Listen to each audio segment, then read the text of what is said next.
کیا بھارت نے ایرانی حکومت کو کوئی باقاعدہ شکایت یا سفارتی احتجاج درج کرایا ہے اس حوالے سے؟ مگر ایسا نہیں ہوا ہے۔ اس کے علاوہ ایک اور بہت اہم بات ہے کہ ایران بھی اگر اس معاملے میں ظاہر ہے کہ کیونکہ اس کی سرزمین کلبھوشن یادو کے بقول وہ چابہار سے وہ آپریٹ کر رہا تھا، پاکستان کے خلاف وہ کام کر رہا تھا، لیکن بہرحال وہاں پہ اس کا اسٹیٹس ایک کاروباری شخص کے حوالے سے تھا۔ اسے ایران نے ایک کاروباری ویزا دیا ہوا تھا جس کی وجہ سے وہ مستقل رہائش اختیار کرتا تھا، اس کے پاس رہائشی سرٹیفکیٹ تھا ایران میں رہنے کا۔ یہ بھی امپورٹنٹ بات ہے کہ 2 ہفتے تک ایران اپنے ملک میں بھارتی سرمایہ کار کی اچانک خاموشگی پر خاموش رہا، اور آج بھی کیوں خاموش ہے؟ ایران کو بہرحال اس معاملے کی ایک اپنی پوزیشن ہوگی کہ یہ شخص جو کہ ایران میں رہائش پذیر تھا پاکستان میں گرفتار ہوا ہے۔ کیا ایران اس بات کو مانتا ہے جو بھارت کہتا ہے کہ اسے اغوا کر دیا گیا، یا پاکستان کی پوزیشن کو مانتا ہے کہ یہ شخص دراصل جاسوسی کرتا تھا اور جاسوسی مشن میں پاکستان کے بلوچستان میں آیا اور یہاں پر گرفتار ہو گیا؟ یہ بھی جاننا ضروری ہے کہ کیا ایران نے بھارت سے احتجاج کیا کہ اس کے نیول آفیسر نے جعلی دستاویزات پر، یعنی کہ کلبھوشن یادو نے حسین مبارک پٹیل بن کر اس کی سرزمین یعنی چابہار کو جاسوسی کے لیے استعمال کیا جیسا کہ ہوا ہے؟ یہ بھی دیکھنا ہے کہ ایران اس سلسلے میں بھارت کے ساتھ کوئی بات، کوئی روابط، اس قسم کی کوئی چیز پبلکلی سامنے نہیں آئی ہے۔ یہ بھی ماننا ضروری ہے اور یہ جاننا ضروری ہے کہ کاروباری ویزا دینے سے قبل کیا ایران کی حکومت نے اس بھارتی شہری کو، جو کہ دراصل بھارتی نیوی کا آفیسر ہے، جو بھارت کی نیول انٹیلیجنس میں کام کرتا تھا، اس کے بارے میں کوئی چھان بین کی یا نہیں؟ یا کوئی بھی شخص ایران میں کاروباری ویزا لے کے وہاں پر مستقل رہائش اختیار کر سکتا ہے؟ یہ تو وہ سوال ہیں جن کا جواب ایک طرف بھارت کی حکومت نے دینا ہے اور دوسری طرف ایران کی حکومت نے دینا ہے، مگر وہ سوال جو کہ ابھی تک جن کے جواب نہیں ملے وہ آج بھی بہت اہم ہے۔ بھارت کا میڈیا اس کا ذکر نہیں کر رہا، اس کا دفتر خارجہ بھی، کہ کلبھوشن یادو کے گھر والے کسی سے رابطہ کرنے کے بجائے اچانک لاپتہ کیوں ہو گئے ہیں؟ کلبھوشن مبارک پٹیل کیسے بن گیا ہے؟ اور اگر اس نے اسلام بھی قبول کیا تو اس نے برہمن کلبھوشن یادو نے آخر پٹیل نسل اختیار کرنا کیوں ضروری سمجھی؟ بھارتی نیول کمانڈر کلبھوشن کا جعلی نام سے اصل پاسپورٹ کیسے بن گیا؟ حسین مبارک پٹیل کا یہ سرکاری پاسپورٹ، سرکاری مصدقہ پاسپورٹ کیسے بن گیا؟ ریٹائرمنٹ کے فوراً بعد اس نے کروڑوں روپے کا کاروبار آخر کیسے شروع کر دیا؟ ان سوالوں کے جواب بھارت کا میڈیا نہیں پوچھ رہا ہے، لیکن کچھ دوسرے سوالات ضرور پوچھ رہا ہے۔ بہت اہم بات جو اس وقت ہے وہ ہے بھارت اور ایران کے تعلقات کے حوالے سے، جو انتہائی اہم ہے۔ بھارت خلیج فارس پہ کنٹرول مضبوط کرنے کے لیے ایران کی بندرگاہ چابہار کا انتظام سنبھالنا چاہتا ہے، اس میں کوئی دوسری بات نہیں ہے۔ اس لیے چابہار اس کی بہت زیادہ اہمیت ہے، اور اس کے لیے وہ اربوں ڈالر چابہار کی بندرگاہ پر خرچ کر رہا ہے، جس کا اعتراف ایرانی وزیر خارجہ جناب جواد ظریف نے پچھلے سال 15 اگست کو، یعنی کہ بھارت کی یوم آزادی کے موقع پر ایک خصوصی پیغام میں بھارتیوں کو دیتے ہوئے چابہار کی اہمیت کے حوالے سے جواد ظریف نے کہا تھا۔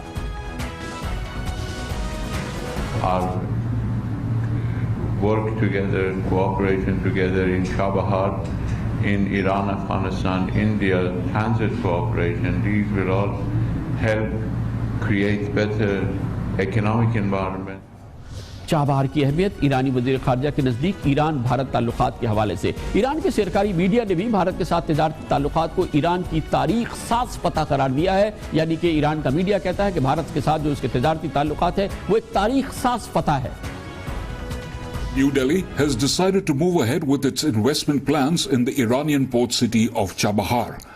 The investment project of about $86 million that includes 2 berths would be a joint venture with 2 Indian port trusts and the Iranian Ports and Maritime Organization.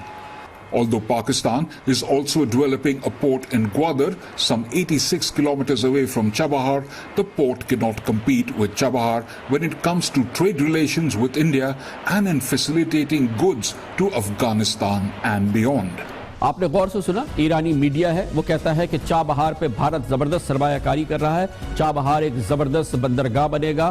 یہ بھی ہم آپ کو بتائیں، ایرانی میڈیا کہتا ہے کہ 86 کلومیٹر دور پاکستان گوادر بھی بنا رہا ہے، گوادر بھی اسی نوعیت کی ایک بڑی بندرگاہ بن رہی ہے، لیکن چابہار کا مقابلہ گوادر نہیں کر پائے گا۔ یعنی کہ چابہار کی اہمیت اور گوادر کی اہمیت، اس پورے نیکسس کو آپ سمجھنے کی کوشش کریں، یہ ایرانی میڈیا نے اب سے تھوڑی دن قبل کہا۔ در حقیقت اقتصادی راہداری سے پاکستان خطے میں جو تجارت، معیشت اور توانائی کا ایک پل بن رہا ہے، اس کے لیے بھارت کے سابق سیکرٹری خارجہ وویک کاجو نے گزشتہ سال 13 مئی کو ایک انٹرویو میں بھارتی سوچ کی عکاسی ان الفاظ میں کی تھی کہ یہ جو چائنا پاکستان اکنامک کوریڈور ہے یہ گیم چینجر ہے، بھارتی مفادات کے لیے نقصان دہ ہوگا، اس کے لیے بھارت کو بھی کھیل کھیلنا ہوگا۔ The development of the Pakistan-China economic corridor, which will begin at Gwadar, will be a game changer strategically and will impact adversely on our interests. Now, the development of Chabahar will not address this issue in its entirety, but it will send out a strong signal that we too are willing to play this game of access. They will have to be careful, because as I said, a game will have to be played now. And the question is, how much gumption will we have? Because if they try to intervene in the development of this access, surely the economic corridor is also vulnerable. یہ ہمارے لیے بہت بڑی خبر ہے، بہت بڑی خبر ہے کہ پاکستان چین اقتصادی راہداری منصوبہ بن رہا ہے، یہ گیم چینجر ہوگا، اس کا مقابلہ ہمیں کرنا ہوگا، اس کے لیے ہمیں کھیل کھیلنا ہوگا، اس پورے سچویشن نمٹنے کے لیے ہمیں کھیل کھیلنا ہوگا، ہمیں اپنا کھیل کھیلنا ہوگا۔ یا آپ کو یاد ہے نا، کلبھشن یادو کہتا ہے کہ اس کا بنیادی مقصد پاکستان میں چین پاکستان اقتصادی راہداری منصوبے کو تباہ کرنا تھا۔ بھارتی رو کا یہ سب سے کلیدی ٹارگٹ ہے اس وقت پاک چین اقتصادی راہداری منصوبہ، اور ابھی آپ نے بھارت کے سابق سیکرٹری خارجہ سے سنا کہ یہ گیم چینجر ہے اور اس کا ہمیں مقابلہ کرنا ہوگا اور اس کے لیے ہمیں اپنے کھیل کھیلنے ہوں گے۔ اس حوالے سے بہت اہم بات ہے کہ بھارت میں ایران کے سفیر غلام رضا انصاری نے پچھلے سال 22 دسمبر کو انڈین ایکسپریس کو ایک انٹرویو میں کہا تھا کہ بھارت ایران کے معاشی مفادات کے تحفظ کے لیے پیش ہے، ایران کو بھی بھارت کی ہر ممکن مدد کرنی ہوگی۔ جی ہاں، ایران کو بھی بھارت کی ہر ممکن مدد کرنی ہوگی۔ بھارت میں ایران کے سفیر غلام رضا Ansari. Iran and India used to be a very flourishing economic relation even under the most difficult sanctions. Iran is the best way for India to have access to Central Asia, to Afghanistan. Between Chabahar and Mundra port, it's a matter of 940 kilometers. It means nearer than Mumbai to Delhi. And a very cheap transportation between Chabahar and Mundra port. Definitely crossing Iran and transporting their goods through Iran could be much more cheaper, safer and easier. یہ پرانی بات نہیں ہے۔ تقریباً 2 ماہ قبل فروری میں بھارتی وزیر اعظم نریندر مودی کی سربراہی میں بھارتی کابینہ نے ایران کی بندرگاہ چابہار میں ترقیاتی کاموں کے لیے مزید $15 کروڑ یعنی تقریباً 15.5 ارب روپے کی منظوری دی ہے۔ جی ہاں، بھارت چابہار کے لیے 2 ماہ قبل 15.5 ارب روپے کی منظوری دے چکی ہے۔ یہ ہے چابہار نیکسس، یہ وہ معاملات ہیں جو کہ بھارت اور ایران کے درمیان ہے، اور یہ وہی چابہار ہے جہاں سے آپریٹ کر رہا تھا کلبھشن یادو۔ یہ وہی معاملہ ہے، چین پاکستان اقتصادی راہداری منصوبہ، گوادر پورٹ جو کہ ٹارگٹ ہے۔ اور اب یہ سوال کہ کیا ایران اور بھارت کے درمیان جو تعلقات ہیں، جو انتہائی قربت ہے، جو جیو اسٹریٹجک ملاپ ہے، کیا یہ صرف اس حد تک محدود ہے یا اس سے کہیں زیادہ آگے؟ بہرحال یہ ہم کچھ یقین سے نہیں کہہ سکتے۔ ایران ہمارا برادر ہمسایہ ملک ہے، ایک بڑا کلیدی ملک ہے، لیکن اگر پاکستان کی دشمن ایجنسی، پاکستان کی دشمن انٹیلیجنس ایجنسی، اور وہ پاکستان کے اندر دہشت گردی کے لیے اس کی سرزمین کو استعمال کرتی ہے، اس کے شہر کو استعمال کرتی ہے، تو پھر اس حوالے سے سوال ضرور پوچھے جائیں گے۔ لیکن اس کی مجموعی صورتحال دیکھتے ہیں اور اس کے پرسپیکٹو کا جائزہ لیتے ہیں، اور اس کے لیے ہمیں جوائن کیا ہے پاکستان کے نامور سابق سینئر سفارتکار، پاکستان کے سابق سیکرٹری خارجہ جناب سلمان بشیر نے۔ بہت بہت شکریہ سلمان بشیر صاحب۔ یہ ایک بہت اہم معاملہ ہے، اس وقت ہمارا فوکس بھی ہے، ہمارے ملک کا بھی فوکس ہے کہ پاکستان میں رو کا ایک ایکٹیو سروس آفیسر پکڑا گیا ہے جو چابہار سے انڈر کور آپریٹ کر رہا تھا۔ ابھی ہمارا سارا فوکس جو ہے وہ بھارت تک ہے، لیکن جب چیف آف آرمی سٹاف کی ملاقات ہوئی تھی پریزیڈنٹ روحانی سے، تو انہوں نے کہا تھا کہ بھارت کی ایران کی سرزمین جو ہے وہ رو استعمال کر رہا ہے پاکستان کے خلاف ہے۔ آپ کے خیال میں ایران اور بھارت جو تعلقات ہیں، کیا وہ آؤٹ وے کر رہے ہیں پاکستان اور ایران کے جو تعلقات ہیں؟ ہماری جو ایران کے ساتھ تعلقات ہیں، کیا ہم ان کو مثالی کہہ سکتے ہیں اور ہم اس بات کو رد کر سکتے ہیں کہ ایرانی سرزمین جو ہے وہ بھارت استعمال کر رہا ہے پاکستان کے خلاف، لیکن ایران کی اس میں کوئی معلومات قطعی طور پہ نہیں ہے؟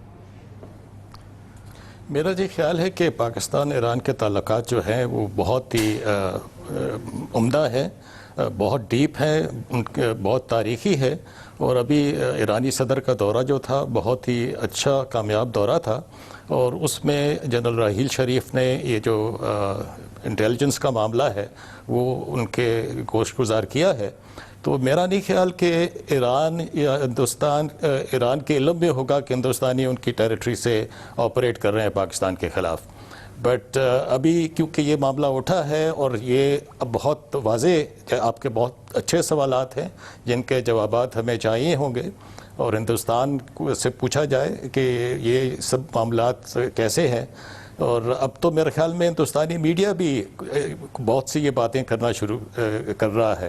انہوں نے کورابریٹ کیا ہے جو کہ ہماری انٹیلیجنس ایجنسیز نے ڈسکلوز کیا ہے، جو ان کی اپنے گلبشن کی کنفیشنل سٹیٹمنٹس میں ہے کہ یہ ان کو ایک پاسپورٹ دیا جاتا ہے، اور اس کا سب انڈین ایکسپریس کے آج کے اخبار میں سب انڈین میڈیا لکھ رہا ہے. تو یہ جنون سوالات ہیں. بٹ پاکستان کے اور ایران کے تعلقات اپنی جگہ پر ہیں. میرا جہاں تک اندازہ ہے وہ یہ ہے کہ ہندوستان اور ایران کے تعلقات میں کافی تعطل رہا ہے. اب جب کہ سینکشنز ہٹ رہی ہیں ایران سے تو ہندوستانیوں نے دوبارہ سے توجہ دینا شروع کی ہے.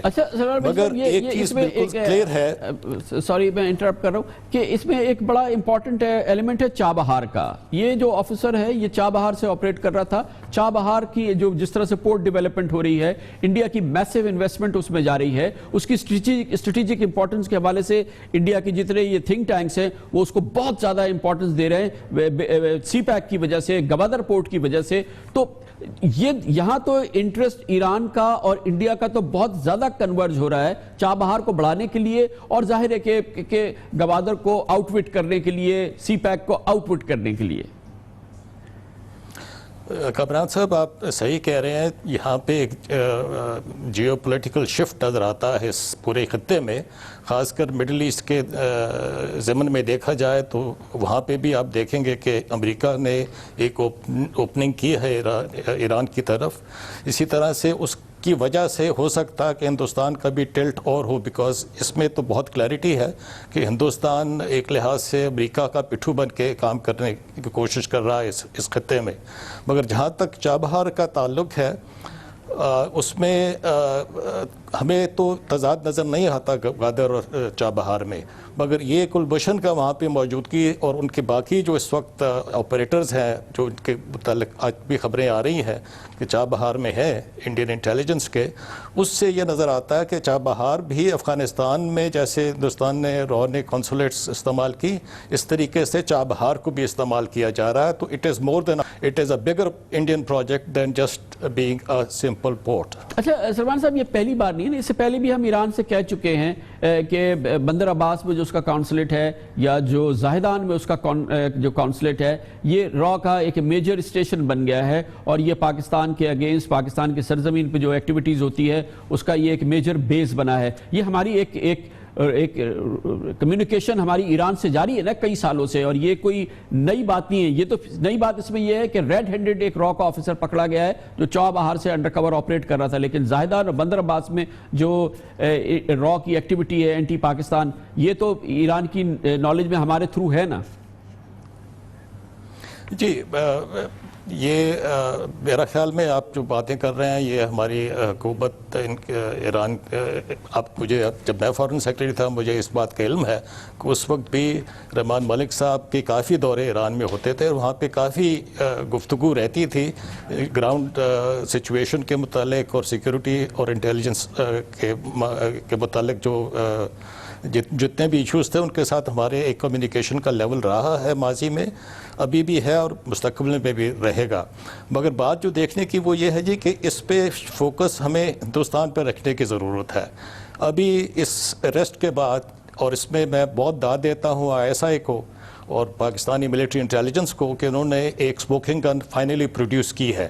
ہم تو کتنے عرصے سے کہہ رہے ہیں. 2009 میں کامران خان صاحب شرم الشیخ میں فارن سیکرٹری تھا، اور ادھر سے اپنا شنکر مینن صاحب تھے فارن سیکرٹری ہندوستان کے. تو جب ملاقات ہوئی ہمارے وزیر اعظم کی اور منموہن سنگھ کی، تو اس میں یہ سب باتیں سامنے لائی گئی اور اس کو ریفلیکٹ کیا گیا تھا جوائنٹ اسٹیٹمنٹ میں، جس کو بعد میں ہندوستان نے ڈسون کیا، اور اس میں بڑا کلیئرلی یہ کہا تھا کہ جو ہمیں تھریٹ، ہمارے پاس انفارمیشن ہے جو تھریٹس کی بلوچستان اور ادر ایریاز، یہ لفظ وہاں پہ تھے، بڑی کلیئرٹی کے ساتھ ہم نے یہ کہا تھا اور ہندوستان کے وزیر اعظم نے مانا تھا۔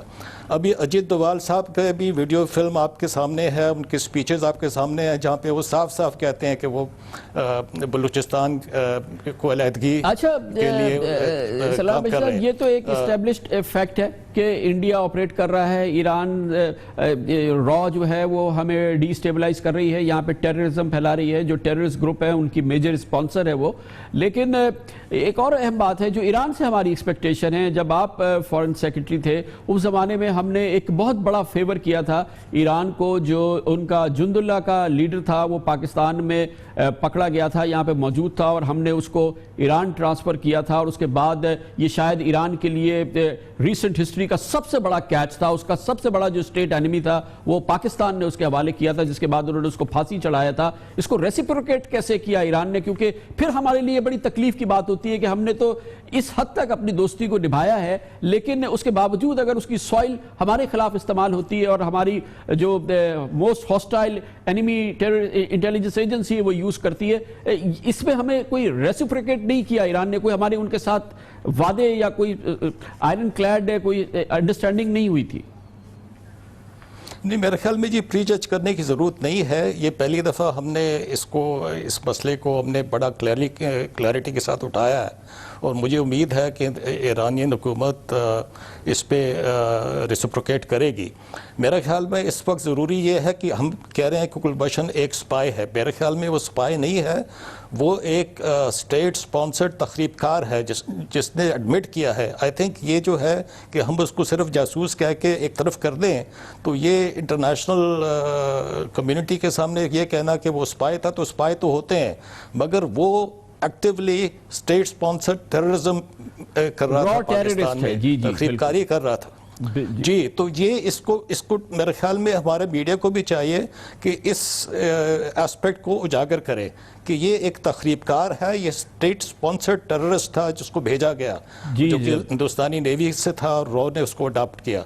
تو میرا خیال ہے کہ اس کے اوپر فوکس جو ہے ہندوستان پہ رکھنے کی ضرورت ہے، یہ ایک اسموکنگ گن ہے، ایک ایڈیشنل پروف ہے، مگر سوال یہ ہے کہ اس کے بعد آگے ہم آگے کیسے بڑھیں گے۔ بہت شکریہ جناب سلمان بشیر، پاکستان کے سابق سیکرٹری خارجہ، پاکستان کے انتہائی سینئر سفارتکار، سابق سفارتکار ہمارے ساتھ تھے۔ را ٹیررسٹ ہے یہ، را اسپائی خالی نہیں ہے، یہ را ٹیررسٹ ہے، یہ را اسپانسرڈ ٹیررزم ہے جو پاکستان میں کراتا رہا ہے، اور یہ پاکستان میں جو دہشت گردی ہوتی ہے وہ را کراتی ہے۔ اور گلبشن یادو جس کا نام اس نے بدل کے اپنا حسین مبارک پٹیل کیا، دراصل یہ را ٹیررسٹ ہے، لیکن ایران کی سرزمین سے آپریٹ کرتا تھا، چابہار سے آپریٹ کرتا تھا۔ چابہار میں بھارت سرمایہ کاری کر رہا ہے، گوادر سے کمپیٹ کر رہا ہے، چابہار کی اہمیت کو ایران بھی سپورٹ کر رہا ہے، اور ایران پھر بھارت کے ساتھ دوستی کے بھرم بھی کر رہا ہے۔ وہ بہت اچھی بات ہے، دونوں ملک آپس میں جو کچھ کرے، لیکن پاکستان نے ایران کے ساتھ جو کیا، جند اللہ کا سب سے بڑا اہم کردار، جو ان کی ریاست کا سب سے بڑا دشمن تھا، ہم نے پکڑا،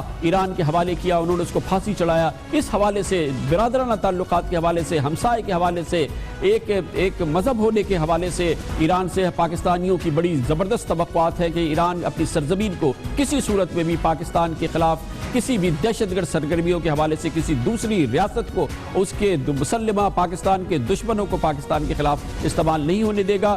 گلبشن یادو کے حوالے سے بھی جو چابہار سے آپریٹ کرتا تھا، سوالات بہرحال پاکستانیوں کے ذہن میں موجود ہیں، سرکاری طور پہ وہ پوچھے جائے یا نہ پوچھے جائے۔ خبر سے بریک اور اس کے بعد ذکر کریں گے پاکستان ایک بھرپور اور دنیا کی مانی ہوئی جوہری قوت ہے، بھارت کا بھی یہ دعویٰ ہے، لیکن جتنا جوہری پروگرام پاکستان کا محفوظ ہے، مکمل طور پہ سیکیور ہے، اس پر پوری دنیا اس کو سٹیمپ کرتی ہے، وہ کہتی ہے کہ اس کا کوئی مقابلہ نہیں ہے۔ پوری دنیا یہ بھی کہتی ہے کہ بھارت کے پروگرام کی سیکیورٹی کا پاکستان سے مقابلہ نہیں ہے۔ ابھی ہم آپ کو بتائیں گے کہ دراصل وہاں پہ چوریاں بھی ہو رہی ہیں، انتہائی کمزور سیکیورٹی سچویشن ہے، بھارت کے جوہری اثاثے انتہائی کمزور ہاتھوں میں ہیں اور خطے کی سیکیورٹی کے لیے بہت بڑا خطرہ ہے۔ کیسے دکھائیں گے آپ کو خبر سے بریک کے بعد۔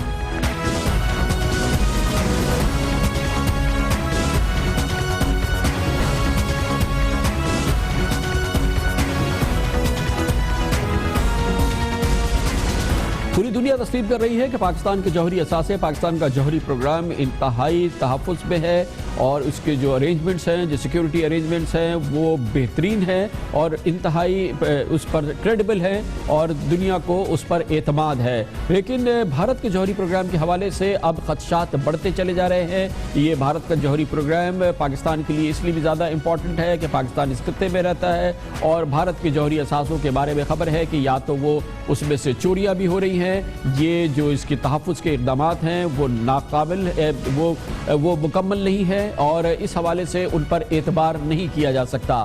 کل سے امریکہ کے دارالحکومت واشنگٹن میں شروع ہو رہی ہے 2034 نیوکلیئر سیکیورٹی سمٹ. اس میں 56 ممالک کے سربراہان اور اعلیٰ حکام نیوکلیئر سلامتی کے حوالے سے اہم اعلانات اور تجاویز پیش کریں گے اور یہ بہت اہم کانفرنس ہے نیوکلیئر سیکیورٹی کے حوالے سے. امریکی تنظیم نیوکلیئر تھریٹ انیشیٹو نے اپنی تازہ رپورٹ میں کہا تھا کہ بھارت کے جوہری سلامتی پاکستان کے نیوکلیئر تحفظ کے اقدامات کے مقابلے میں انتہائی کمزور ہے. NTI انڈیکس کے مطابق جوہری سلامتی کے اقدامات کے حوالے سے بھارت 25 ملکوں کی فہرست میں 23ویں نمبر پر ہے. گویا کہ صرف دو ملک ایسے ہیں جن کی بہتر ہے، ورنہ بھارت اس وقت انتہائی نچلی سطح پر ہے. پچھلے ہفتے 24 مارچ کو امریکی ادارے ہارورڈ کینیڈی انسٹیٹیوٹ نے نیوکلیئر تنصیبات کی سیکیورٹی کے حوالے سے اپنی رپورٹ میں انکشاف کیا تھا. بھارتی نیوکلیئر تنصیبات کی سیکیورٹی پاکستان کی نسبت انتہائی ناقص ہے. پاکستان کے جوہری تنصیبات کے اختیار کردہ اقدامات جو ہیں وہ محفوظ ہیں اور جدید ہیں. بھارت میں نیوکلیئر ہتھیاروں کو داخلی نوعیت کے سنگین خطرات کا سامنا ہے. اس میں چوریاں بھی ہیں اور دوسرے بہت ہی اہم پرابلمز ہیں جو بھارت کے جوہری پروگرام کو اس وقت درپیش ہے، وہ ہم آپ کو ابھی دکھاتے ہیں. نوی ممبئی کے پنویل علاقے سے کرائم برانچ نے 5 کلو یورینیم کے ساتھ 3 لوگوں کو گرفتار کیا ہے. Kudankulam nuclear reactors in Tamil Nadu have been at the center of an intense controversy. He was missed from the scenario and after a couple of days, his dead body was recovered from the Kali River. Former defense scientist Dr. K. Santhanam's assertion last week that the 1998 hydrogen test was a dud. Lab fire in BARC that killed another scholar, Partha Bag, also. Umang's family is now demanding an inquiry into the matter. India's claim to nuclear weapon status is hollow. 2011 میں بھارتی police نے 6 افراد کے قبضے سے 1 kilo gram تیار uranium برآمد کیا تھا اور انہوں نے پلوٹونیم تک رسائی کا اعتراف بھی کیا تھا. اکتوبر 2010 میں ایک اور خطرناک کیس سامنے آیا تھا جب پولیس نے بنگال سے 1 کلو یورینیم برآمد کیا اور ملزم کے رابطے بتایا گیا کہ افغانستان سے تھے. فروری 2008 میں بھارتی بارڈر فورس نے نیپال کی سرحد سے 4 کلو گرام یورینیم پکڑا تھا. اپریل 2007 میں اتر پردیش کے بابرا ایٹمی پلانٹ نیوکلیئر پلانٹ سے یورینیم کے 6 بار چوری کیے گئے تھے. یورینیم کی چوری کا یہ ایک اور واقعہ ہے جو کہ پچھلے چند سالوں کے دوران ہوا ہے. 3 واقعات تو پچھلے چند سالوں کے دوران یہ واقعات ہوئے ہیں. اس سے پہلے اکتوبر 2006 میں ریاست اڑیسہ سے 8 افراد گرفتار ہوئے تھے اور ان کے قبضے سے 1 کلو گرام یورینیم برآمد کیا گیا تھا. اس سے پہلے 2 سال قبل یعنی کہ 2004 میں بنگلور کے انتہائی حساس ریسرچ سینٹر سے راکٹ انجینئرنگ میں استعمال ہونے والے 29 ٹائٹینیم الوائے رنگز چوری کر لیے گئے تھے. ابھی تک نہیں پتا کہ یہ کہاں گئے ہیں اور اس کی منزل کیا تھی. اس کے علاوہ ممبئی پولیس نے مئی 2000 میں ایٹمی پلانٹ سے چوری کیا گیا 8 کلو گرام یورینیم برآمد کیا تھا. یورینیم نہیں ہو گیا، یہ کوئی بینکوں سے چوری ہوئی رقم ہے یا کوئی ایک عام چوری کا واقعہ ہے. یورینیم چوری ہو رہا ہے بھارت میں اور یہ 8 کلو گرام یورینیم جو تھا وہ برآمد کیا گیا تھا. بھارتی جوہری اثاثوں کی سلامتی اور تحفظ پر شکوک و شبہات کا اظہار کرتے ہوئے بھارتی اخبار ہندوستان ٹائمز 8 اکتوبر کو گزشتہ سال وہ لکھتا تھا کہ سرکاری ایجنسی PTI کی ایک رپورٹ میں کہا گیا کہ بھارتی محکمہ جوہر توانائی کے اعداد و شمار کو حوالہ بنا کر کہ 2009 سے 2013 کے درمیان بھارت کے 11 نیوکلیئر سائنسدان پراسرار طور پر حقیقی موت کا شکار ہوئے، غیر حقیقی موت کا شکار ہوئے، جن کی موت کی وجوہات قتل، خودکشی، ٹریفک حادثات اور سمندر میں ڈوبنا سامنے آیا اور یہ بھارت کے بہت اہم نیوکلیئر سائنسدانوں کے ساتھ ہوا ہے. لیتے ہیں کمرشل بریک اور اس کے بعد ذکر ہوگا سندھ میں زمینوں کا گڑبڑ گھوٹالہ. کھربوں روپے کی زمین کے حوالے سے جو الاٹمنٹ ہوئے اس کے بعد وہ کمیٹی جو کہ اس کو ریگولرائز کرنے کے لیے بنائی گئی، یعنی کہ کالے دھن کو، کالے زمینوں کے کاروبار کو سفید کرنے کے لیے، اس میں بھی بے پناہ کرپشن سامنے آئی ہے. اب نیا پہ خط لکھتی ہے حکومت سندھ کو کہ سب سے پہلے اس کمیٹی کو ہی ختم کیا جائے. اس بارے میں بات کرتے ہیں چھوٹے سے کمرشل بریک کے بعد.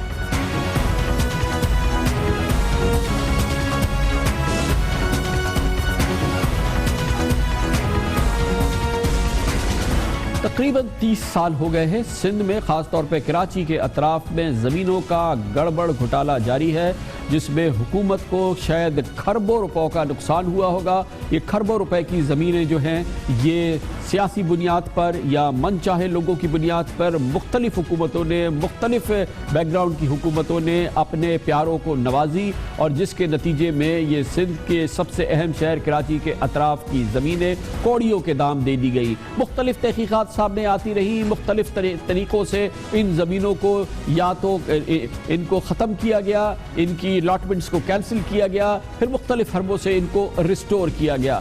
یہ کام جاری ہے پچھلے 30 سال سے، جس کی وجہ سے یہ پورا نظام جو ہے خاص طور پہ سندھ میں زمینوں کا، کراچی کے اطراف کی زمینوں کا 90% یہ زمینیں جس کی ہم بات کر رہے ہیں، اس کا تعلق 90-95% یہ کراچی کے اطراف کی زمینیں ہیں، اور ان کی لوٹ مار کا سلسلہ جو ہے وہ 30 سال پہلے شروع ہوا تھا، اور اس دوران یہ سلسلہ جاری رہا ہے۔ اور یہ اس سلسلے کے حوالے سے گو ابھی سپریم کورٹ آف پاکستان کچھ اقدامات کر رہا ہے، لیکن یہ پورا ماحول اتنا گندا ہے کہ اس کو ہر صورت میں اوور ہال کرنا ہوگا، اور اس کو کسی نہ کسی صورت سے، کسی انداز سے ایک نئی ابتدا اس میں دینی ہوگی۔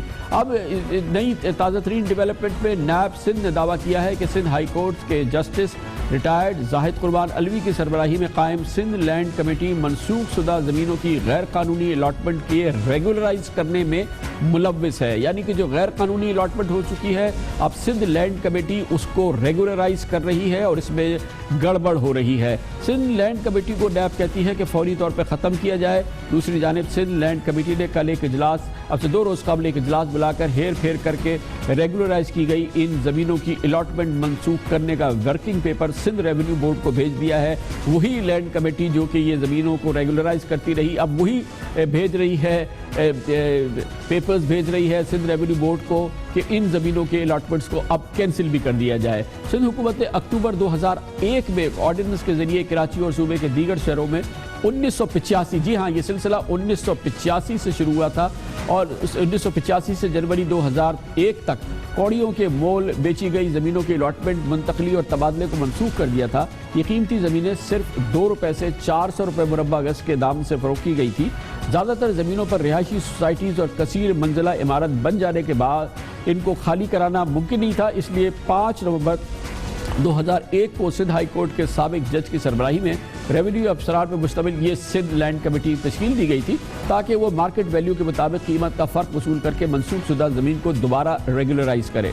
لیکن یہ لینڈ کمیٹی جس کا کام پہلے ہی تقریباً مفت میں بانٹی گئی زمینوں کی مارکیٹ ویلیو کے اعتبار سے کم قیمت وصول کرنا تھا، اس نے الٹا کرپشن کا بازار گرم کر دیا۔ نیب سندھ کے ایڈیشنل ڈائریکٹر محمد عامر بٹ نے وزیر اعلیٰ ہاؤس کو خط لکھا ہے کہ سندھ لینڈ کمیٹی کو اب فوری طور پر ختم کیا جائے، نیب کو اطلاع دی جائے۔ نیب کے اسی کیس میں چیف سیکرٹری سندھ محمد صدیق میمن نے گرفتاری سے بچنے کے لیے عدالت سے ضمانت قبل گرفتاری لی ہوئی ہے۔ سندھ لینڈ کمیٹی پر اختیارات سے تجاوز کر کے کراچی کے پوش علاقے ڈیفنس میں تقریباً 20 ارب روپے کی 226 ایکڑ زمین غیر قانونی طور پہ ریگولرائز کرنے کا بھی الزام ہے۔ یہ پوری صورتحال، اور اس پہ بات کریں گے سندھ کے زمینوں کے معاملات کے اندر، خاص طور پہ سندھ لینڈ کمیٹی کا جو رول ہے، اس کے لیے ہمیں جوائن کیا ہے ہمارے اسپیشل کورسپونڈنٹ اختیار کھوکر نے۔ بہت بہت شکریہ اختیار کھوکر صاحب۔ ظاہر ہے کہ یہ ایک لمبا معاملہ ہے، 30 سالوں سے زمینوں کی بندرباڑ جو ہے وہ جاری رہی ہے، اور اب ظاہر ہے کہ کھربوں روپے کی زمین جو ہے وہ کوڑیوں کے دام جا چکی ہے۔ یہ بتائیے گا کہ سندھ لینڈ کمیٹی کا اس میں کیا رول رہا ہے، اور کس طرح سے وہ اس بندرباٹ کا حصہ بن گئی کہ اب نیب کہتی ہے کہ اسی کو ختم کر دیا جائے؟ کامران صاحب، یہ سندھ لینڈ کمیٹی جو بنائی گئی ہے Sindh urban land cancellation ordinance آیا تھا 2002 میں، اس کے تحت یہ کمیٹی بنی ہے۔ اس کمیٹی کی ذمہ داری یہ تھی کہ 1985 سے 2000 تک اتنی زمینیں سابقہ دور حکومت میں سستے داموں میں دی گئی تھی، کوئی 30,000 ایکڑ زمین ہے وہ جو سستے داموں کراچی کی دی گئی تھی، جس کی 66 ارب روپے قیمت تھی، لیکن 2 سے 5% قیمت پہ وہ ان دنوں کے جو حکمران تھے انہوں نے دے دی۔ تو کمیٹی کی ذمہ داری تھی کہ اس آرڈیننس کے تحت جو زمینیں جن کی الاٹمنٹ کینسل ہو چکی ہے ان کے اس وقت کا مارکیٹ ویلیو لے کر صرف ان زمینوں کو ریگولائز کرے، ان کے الاٹمنٹ کو دوبارہ بحال کرے۔ لیکن ہوا یہ ہے کہ اس لینڈ کمیٹی نے ان زمینوں کے ساتھ ساتھ جو دوسرا کام کیا کہ جو زمینیں پہلے ہی الاٹمنٹ جن کی ان آرڈیننس کے نفاذ سے پہلے کینسل ہو چکی تھی، یا جن کے الاٹیز نے نہ گورنمنٹ کو آکوپنسی پرائز دی تھی، نہ ان کی بنیادی قیمت دی تھی، نہ زمین کا کھاتہ اپنے نام کرایا تھا، نہ ہی زمین ان کے نام پہ الاٹ ہوئی تھی. یعنی کہ وہ آرڈیننس کے نفاذ سے پہلے وہ زمین کی ایگزسٹنس نہیں تھی الاٹمنٹ کی. انہوں نے ان زمینوں کو بھی ریگولائز کرنا شروع کر دیا. یہ کوئی تقریباً 600 ایکڑ زمین ہے جو 32 افراد ہیں جن کے نام پر انہوں نے لینڈ کمیٹی نے ریگولائز کیا، جس کی الاٹمنٹ کا کوئی وجود ہی نہیں تھا. ان زمین کو جعلی کاغذات بنائے گئے اور جعلی کاغذات کے بنیاد پر ان کی زمینوں کی الاٹمنٹ ریگولائز کر دی گئی. اور اس کے علاوہ یہ جو 226 ایکڑ زمین جس کا ذکر ہے وہ ایسی زمین ہے جس کا وہ جو اس وقت کی جو تھی جو محمد میاں سومرہ کے دور میں جب لیکن یہ تو ان ٹکڑوں کے علاوہ یہ پورا جو ریگولرائزیشن کا معاملہ ہے یہ تو اس پورے میں جو ہے یہ اب بقول نیب کے کہ اس پہ سوالات اٹھ رہے ہیں، اس پہ کرپشن کے الزامات ہیں. جی ہاں، اس میں یہ ہوا ہے کہ بہت سارے کیسز جب یہ لینڈ کمیٹی کو یہ کہا گیا کہ آپ پرانے کیسز کو بحال کریں تو پھر ریونیو افسران نے کئی زمینوں کے کاغذات جعلی بنائے، جعلی الاٹمنٹ آرڈر بنائے پرانے دور میں، جس میں یہ محمد صدیق میمن صاحب جو چیف سیکرٹری سندھ جن ضمانت کرا رکھی ہے، وہ 6 ایکڑ زمین تھی، کوئی اس وقت یہ سیکرٹری لینڈ یوٹیلائزیشن ان کی سفارش اس میں شامل تھی. اس طرح کے کئی کیسز ہیں جو جعلی کاغذات پر زمینوں کی الاٹمنٹ ہوئی، پھر انہی زمینوں کو پرانے ریٹ میں 1992-96 کے زمانے کے جو ریٹ تھے ان میں ریگولائز کر دیا گیا. اور وہ اربوں روپے کی یہ زمینیں ہیں جو جن کی الاٹمنٹ ہی جعلی تھی اور ان کو ریگولائز کر کے ان کو نئے سرے سے لوگوں کو دیا گیا. تو یہ ایک بہت بڑا اسکینڈل تھا جس پہ نیب نے اس پر کوگنیجنس لی. اور اس میں اس کا ثابت یہ ہوگا کہ جس میں محمد صدیق میمن صاحب جس کیس میں مطلب جن میں کہا جاتا مطلب اس کے جو الاٹی ہیں اس نے خود جا کے نیب کو درخواست دی کہ جی واقعی انہوں نے کنفیس کیا کہ میری وہ الاٹمنٹ کے کاغذات نہیں تھے، وہ جعلی کاغذات تھے اور جعلی کاغذات کی بنیاد پر یہ میں نے 6 ایکڑ لی، یہ نیب مجھ سے واپس لے لے. اور اسی بنیاد پر نیب نے یہ ان کو کہا کہ یہ تو الاٹمنٹ ہی ساری یہ کمیٹی ہی جعلی ہے اور جعلی الاٹمنٹ کو ریگولائز کر رہی ہے. بہت بہت شکریہ. وہ کمیٹی بنائی گئی کہ ان زمینوں کو ریگولرائز کیا جائے جن کو کوڑی کے نام دیا گیا. پچھلے 30 سال سے جو سلسلہ جاری رہا ہے وہی کمیٹی جو ہے وہ دراصل اسی پورے معاملے میں مزید کرپشن کا باعث بن گئی. اب نیب نے فوری طور پہ حکومت سندھ سے کہا ہے کہ اس کمیٹی کو پہلے تو سب سے پہلے فارغ کر دیا جائے. لیتے ہیں کمرشل بریک اور اس کے بعد ذکر ہوگا. برطانیہ سے خبر آئی ہے، لندن کا ایک بہت بڑا اخبار کہتا ہے کہ ایم کیو ایم کے خلاف وہاں پر ایک نئی تحقیقات کا آغاز ہوا ہے. برطانوی پولیس تحقیقات کر رہی ہے، اس کے بارے میں آپ کو بتاتے ہیں کمرشل بریک کے بعد. کہ وہ بغیر صدارت کے بھی ملک کی رہنمائی